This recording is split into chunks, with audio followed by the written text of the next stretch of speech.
শিৱসাগৰত বানপানীৰ সাহায্য দিবলৈ গৈ এটা কথা অনুভৱ কৰিছোঁ যে আমি কি কাৰণে আচলতে ইমান মৰোঁ যে আমি উচ্চ নিচ্চ ভেদাভেদ ৰাখোঁ, ধৰ্মৰ ক্ষেত্ৰলৈ আমি যে হাই কাজিয়া কৰি থাকোঁ, আমি অকণমান মাটিৰ কাৰণে অকণমান যে কিবা এটা বস্তুৰ কাৰণে যে আমি কাজিয়া লাগি যে একদম কোৰ্ট কাছাৰী পাবগৈলগীয়া হয়, আমি কি কাৰণে আচলতে কাৰ কাৰণে কৰি আছোঁ। আপোনালোকে ঘৰত বহি থাকিলে বা ঘৰত যদি অকল ভিডিঅ'খিনি চাই থাকে আপোনালোকে অনুভৱ কৰিব হয়, কিন্তু যেতিয়াই আপোনালোকে বানপীড়িত ৰাইজৰ কাষলৈ যাব তেতিয়া আপোনালোকে অনুভৱ কৰিব যে আমি প্ৰকৃততে কি কাৰণে জীয়াই আছোঁ, কি কাৰণে আমি ইমান হাই কাজিয়া কৰি থাকোঁ, উচ্চ নিচ্চ ভেদাভেদ ৰাখোঁ, ধৰ্মৰ কথা কওঁ। তেনেকৈ ধৰণে আমি মানুহৰ মাজত যিটো আমি প্ৰভেদ, আচলতে মানুহ হৈ জীয়াই থাকিব আমি যে নিবিচাৰোঁ, সেইটো আপোনালোকে কিন্তু অনুভৱ কৰিব বানপীড়িত ৰাইজৰ সকলৰ ওচৰলৈ গ'লেহে। দেখিছে আপোনালোকে ইতিমধ্যে শিৱসাগৰ টাউনত আছোঁ। আমি পাণ বেচা একদম ভিতৰৰ অঞ্চলত গৈ আমি নাৱে গৈ পিনে তেওঁলোকক আমি ৰিলিফ দিয়াৰ চেষ্টা কৰিছিলোঁ, যিমানকণ পাৰোঁ সাহায্য দিয়াৰ চেষ্টা কৰিছিলোঁ। আৰু তাৰ পাছতে আমি টাউনৰ মাছ মজিয়াদি আহিছোঁ। টাউনতো যিটো আপোনালোকে প্ৰত্যক্ষ কৰিছে মোবাইল স্ক্ৰীণত, ইতিমধ্যে টাউনৰ যিটো অৱস্থা। আৰু এটা কথা কিন্তু ক'বই লাগিব যে আপুনি অসমত আপুনি অকলশৰীয়া কেতিয়াও নহয়। অসমত আপুনি কেতিয়াও মৰিব নালাগে, আপুনি নাখায় কেতিয়াও অসমত নমৰে। এটা কথা মই বানপীড়িত ৰাইজৰ কাষলৈ গৈ বান সাহায্য দিবলৈ গৈ এটা কথা অনুভৱ কৰিলোঁ যে মানুহৰ জীৱনত একোৱেই নাই। আৰু 2 নম্বৰতে মই এটা কথা অনুভৱ কৰিলোঁ কি, আপুনি অসমত কেতিয়াও খাবলৈ নোপোৱাকৈ নমৰে। বিভিন্ন আপোনাৰ আমি যিহেতু কওঁ যে সৰু সুৰা ভিডিঅ' ক্ৰিয়েটৰবিলাকে কি কাৰণে কেমেৰাটো টোৱাই আছে বা কিনো বেছি ভিডিঅ' ক্ৰিয়েটৰ হৈ দেখুৱাইছে, আচলতে সেইটো কথা নহয়। আজি আমি যিমানবিলাক লগ পাইছোঁ, আচলতে ৰাস্তাত ছাইড দিবলৈ জেগা নোহোৱাকৈ ইমানেই সাহায্য লৈ গৈছে, অকল এটা দিশত বুলি নহয়, 4 দিশত। কিন্তু সেইসকল লোক এই চৰকাৰী সাহায্য নহয়, আমাৰ দৰে সাধাৰণ ভিডিঅ' ক্ৰিয়েটৰ বা কোনোবা সাধাৰণ মানুহ বা নিজৰ গাঁৱৰ পৰা বা নিজৰ যুৱকসকলে তেনেধৰণে আচলতে বিভিন্ন ধৰণে কষ্ট কৰি কালেকশ্যন কৰি তেওঁলোকৰ মাজলৈ সাহায্যটো লৈ গৈছে।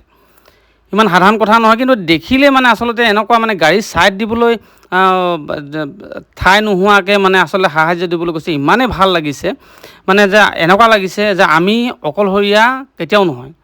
আপুনি ইখনৰ পাছত সিখন গাড়ী, সিখনৰ পাছত সিখন, আপুনি টাউনতে হওক বা ভিতৰৰ অঞ্চলত একদম ভিতৰত নাও চলোৱা জেগাতে হওক, নাৱৰ অভাৱ হৈ গৈছে। বা আপুনি ধৰি লওক ৰাস্তাত যদি গৈছে, ৰাস্তাত সৰু ৰাস্তাহে তেওঁলোকৰ গ্ৰাম্য অঞ্চলৰ ৰাস্তা, তাত গাড়ী ছাইড দিবলৈ নোহোৱা জেগা। বানপীড়িতসকলক সহায় কৰিবৰ কাৰণে মই এইসকল ভিডিঅ' ক্ৰিয়েটৰ বা এইসকল লোকক যে অসমৰ বিভিন্ন প্ৰান্তৰ পৰা আহি তেওঁলোকে যে বান সাহায্য দিবলৈ কাৰণে আগবাঢ়ি আহিছে, তেখেতসকলক কিন্তু যথেষ্ট পৰিমাণে বহুত ধন্যবাদ জনাইছোঁ। আৰু এনেকৈয়ে আমাৰ অসমখনক আচলতে সকলোৱে এক কৰি ৰাখক, মই সেইটোকে কামনা কৰিছোঁ। আৰু বিভিন্ন ধৰণৰ মই কৈছোঁ নহয় আপোনালোকক, দল সংগঠনটো বাৰু কৈছোঁৱে বা চৰকাৰীসকলে সাহায্য দিয়া নিদিয়াক লৈ কোনো ভূক্ষেপ কৰা নাই। কেৱল আমাৰ সাধাৰণ জনসাধাৰণে আৰু যিসকল ছ'চিয়েল লগত জড়িত হৈ আছে, যিসকল ভিডিঅ' ক্ৰিয়েটৰ, বা মই কৈছোঁ আপোনালোকে গ'লে অনুভৱ কৰিব বাটত আপুনি ছাইড দিবলৈ কাৰণে জেগা নোহোৱাকৈ তেওঁলোকে কিন্তু গাড়ী লৈ গৈছে বিভিন্ন প্ৰান্তৰ পৰা, অসমৰ একদম চুকৰ কাণৰ পৰা আহি তেওঁলোকে গৈছে। আৰু আমিও আহোঁতে ৰাতি প্ৰায় আমি 1টামান বজাত ঘৰত সোমাইছোঁহি। আৰু আহোঁতে কিন্তু এটা কথা অনুভৱ কৰিলোঁ, আপোনালোকক জনাব বিচাৰোঁ, যদি আপোনালোকে বানপীড়িতসকলক সহায় কৰিব যাম বুলি ভাবিছে, যিবিলাক ৰিলিফ কেম্প আছে, যিবিলাক আছে, কিন্তু তেওঁলোকৰ কাৰণে আপোনালোকে বিশেষকৈ খাদ্য সামগ্ৰীটো তেওঁলোকে পাইছে কিছু পৰিমাণে হ'লেও, কিন্তু আপোনালোকে তেওঁলোকৰ কাৰণে আঁঠুৱা নিব। আমি বস্ত্ৰ নিছিলোঁ, মেখেলা চাদৰৰ পৰা আদি কৰি সৰু ডাঙৰ ল'ৰা ছোৱালীৰ কাৰণে নিছোঁ, বেগ নিছোঁ, সেইবিলাক নিছোঁ। কিন্তু আমি আঁঠুৱাও নিছিলোঁ, কিন্তু আঁঠুৱা আমি যোৰাব নোৱাৰিলোঁ। আঁঠুৱা লৈ যাব। আৰু আমি পোহৰ ব্যৱস্থাটো তেওঁলোকক দেখিলোঁ যে একদম কেম্পবিলাকত তেওঁলোকে আন্ধাৰ আছে।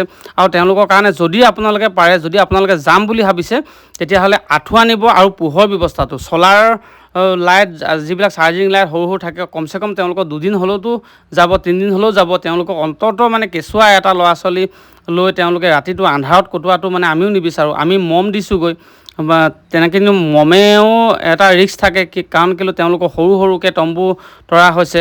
আৰু গতিকে মই ভাবোঁ মানে আপোনালোকে যদি যায় তেতিয়াহ'লে আপোনাক বিনম্ৰভাৱে আপোনালোকক অনুৰোধ জনাইছোঁ। আৰু ময়ো নেক্সটবাৰ যোৱাৰ এটা পৰিকল্পনা লৈছোঁ। কেনেকৈ কি ৰাইজৰ সহায় সহযোগ পাওঁ মই নাজানো। ইয়াৰ পাছৰ ভিডিঅ'ত বাৰু মই আপোনালোকক বনাই পিনে মানে আপোনালোকক সহায় বিচাৰি আপোনালোকক ভিডিঅ' এটা প্ৰস্তুত কৰিম। কিন্তু আপোনালোকে যিসকলে যাম বুলি ভাবিছে এতিয়ালৈকে যোৱা নাই বা যিসকলে আপোনালোকে যাম বুলি প্ৰস্তুতি চলাই আছে তেওঁলোকক কৈছোঁ, আপোনালোকে যিসকল বানপীড়িত লোকে তেওঁলোকে তম্বু তৰি আছে, কিন্তু তেওঁলোকক কিন্তু আপোনালোকে এটা এটাকৈ চাৰ্জিং লাইট দিয়া ব্যৱস্থা কৰক আৰু আঁঠুৱা দিয়া ব্যৱস্থা একদম কৰক। আৰু মই নেক্সট বাৰলৈ আহিলোঁ, আমি প্ৰথমে আপোনালোকক জনাইছোঁৱে যে পাণ বেচা ভিতৰৰ অঞ্চললৈ গ'লোঁ। তাৰপিছতে নিমাইজানৰ কথাটো আপোনালোকে সকলোৱে জানে যে নিমাইজানৰো কিন্তু যথেষ্ট পৰিমাণে অৱস্থা বেয়া। কিন্তু এটা কথা ক'ব লাগিব, নিমাইজানৰ যিসকল লোক কিন্তু তেওঁলোকৰ লগত কথোপকথন কৰিছোঁ। আচলতে আমি বান সাহাৰ্য দিবলৈ গৈছোঁ বুলি নহয়, তেওঁলোকৰ ওচৰত গৈ তেওঁলোকৰ খা খবৰ লৈছোঁ, যি পাৰিছোঁ দিছোঁ। কিন্তু তেওঁলোকৰ অৱস্থাটো এবাৰ চাওকচোন বাৰু, এয়া নিমাইজানৰ অৱস্থা। নিমাইজানত মানে এনেকুৱা এটাই মানে শোকাকুল পৰিৱেশ হৈ আছে, এতিয়ালৈকেও তেওঁলোকে কিন্তু ঘৰলৈ যাব পৰা নাই। কিন্তু আৰু ৰাইজে যথেষ্ট পৰিমাণে সহায় কৰিছে, কিন্তু তেওঁলোকে অলপমান পালে সুখী। কিন্তু সেইসকল ব্যক্তিৰ লগত কিন্তু কথা বতৰা পাতি ভাল লাগিলে। আৰু আপোনালোকে যে গম পাই আছিলে যে ইতিমধ্যে তিলনী তেওঁলোকে কলভূৰৰ ওপৰত পাতিছিলে, সেই তেওঁলোকৰ বৌহঁতেও খা খবৰ ল'লোঁ। আৰু নেক্সট তেওঁলোকৰ দহা আছে, দহাটো তেওঁলোকে যিহেতু পানী শুকোৱা নাই তেওঁলোকে কলভূৰৰ ওপৰতে পাতিব লাগিব। কিন্তু আপোনালোকক নিমাইজানৰ অৱস্থা দেখুৱাইছোঁ, চাওক।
তেওঁলোকক সকাম কৰা হৈছিলে। এয়া আছিলে সেই ঘৰখন, আৰু আমি নিমাইজানত উপস্থিত আছোঁ।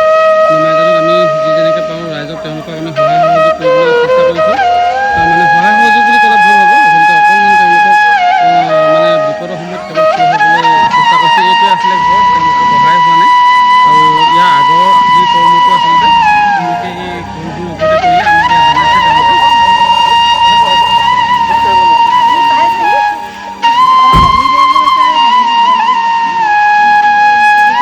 এতিয়া সেই ধূপত কিমান হ'ল বুলি ক'লে? 14। হয় হয়, মানে কলবোৰৰ ওপৰতে যে যিটো হয় হয় হয় হয়, এতিয়াতো পানী কমাই নাই।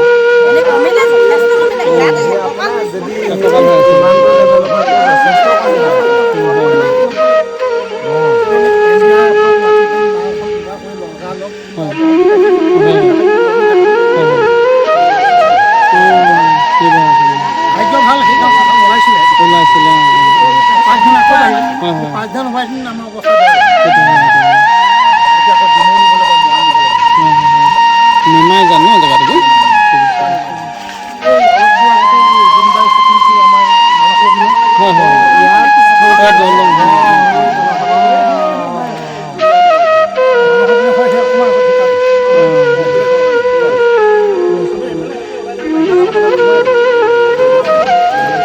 এতিয়াও মানে নিমাইজানত এই পকালি পানী